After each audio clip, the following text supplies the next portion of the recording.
Hello, health seekers. I wanted to take a bit of time today to show you my post-workout smoothie. That's actually become more of a regular breakfast for me these days because it's convenient, full of nutrition, fills me up and keeps me going until lunchtime. There's quite a few ingredients in it, but I guess the basis of this is that it's providing protein, lots of essential minerals, fibre, vitamins through the fruits, antioxidants through the berries, and pretty much just giving you everything you need to get your day started in one convenient mix. So let's get started. So the first thing I'll throw in is a banana. Usually better if they're a little bit on the riper side, although if they're unripe bananas, you get the benefit of resistant starch, which is good for your gut bacteria. Then I'll throw in a tablespoon of pea protein. I like this brand. This is the Vital Protein pea protein. They're an Australian brand. They're sourced from Belgium, so it's a European pea protein. A lot of pea protein comes from China, and I just prefer the Belgian pea protein for the quality. So I'll throw in a tablespoon of that. And what I actually like to do is I'll throw in a tablespoon of a hydrolyzed collagen powder as well. So the brand I use is Neutral Organics for the hydrolyzed collagen. It's a really good brand of hydrolyzed collagen. They actually source it from Germany.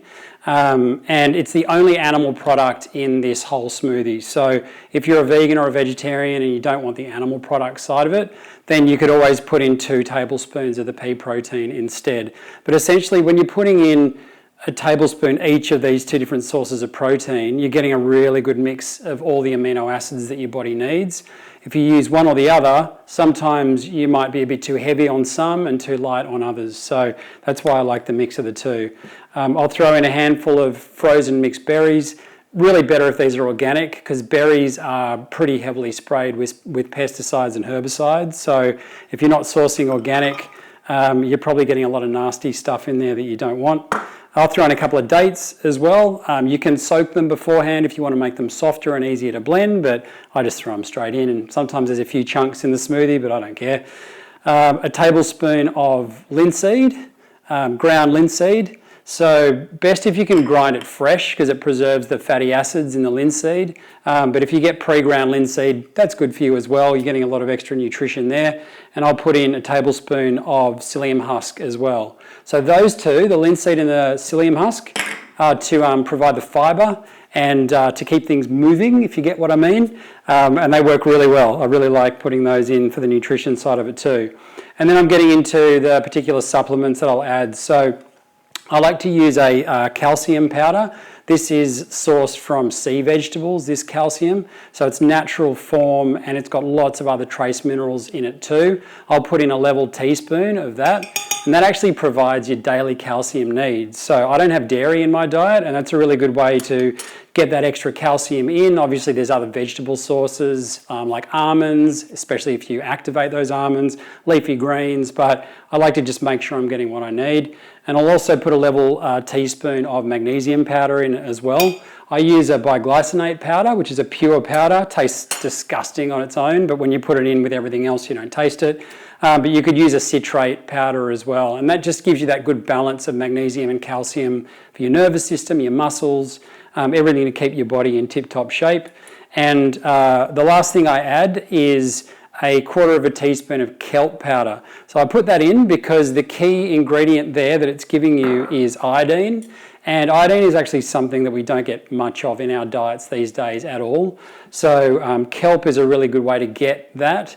Iodine is super important for your thyroid and thyroid hormone production. It's also important in immune health, general metabolic health. So you're really, in terms of food sources, the only places you're going to get iodine in decent amounts is from seafood and seaweeds. People don't tend to eat a lot of seafood these days, so this is an easy way to get that iodine source that you need. And a 1/4 teaspoon, it's the tiniest little amount, and it's still giving you all that iodine that you need for that day. I'll use coconut water typically as the liquid that I'm adding to it, but you could use almond milk, you could use coconut milk if you want it a bit creamier, and that'll give you those extra fats from the coconut as well, which can help you feel fuller for longer. Or you could just use plain water. I wouldn't use dairy milk, mainly because dairy milk, there's a lot of food sensitivity reactions to dairy, and I guess in my clinical experience. I do a lot of food sensitivity screening with patients, and dairy comes up really often in terms of people's reactivity to food. So I don't really like to put that into many things.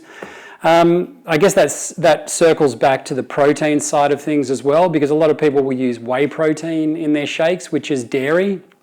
And essentially what you're doing there is you're getting a massively concentrated dose of dairy protein, and it's actually the protein that the body tends to react to when it comes to sensitivities. You can have a thing called lactose intolerance, which is more of a reaction to the carbohydrate and the sugar in the dairy, but those more insidious chronic issues tend to come from the dairy protein. So a concentrated protein powder from dairy is the last thing you want. That's pretty much everything. So I'll whack the lid on and I'll give it a blend. It's pretty thick, and I'm sure I'm going to speed up this part of the video.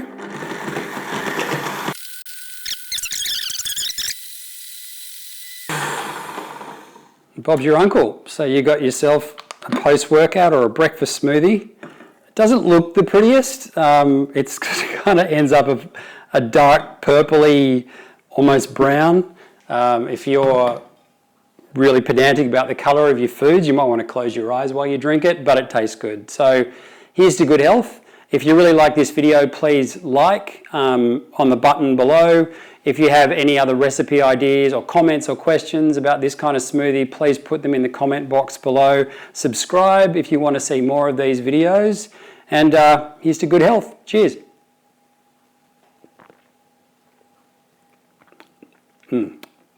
It's good.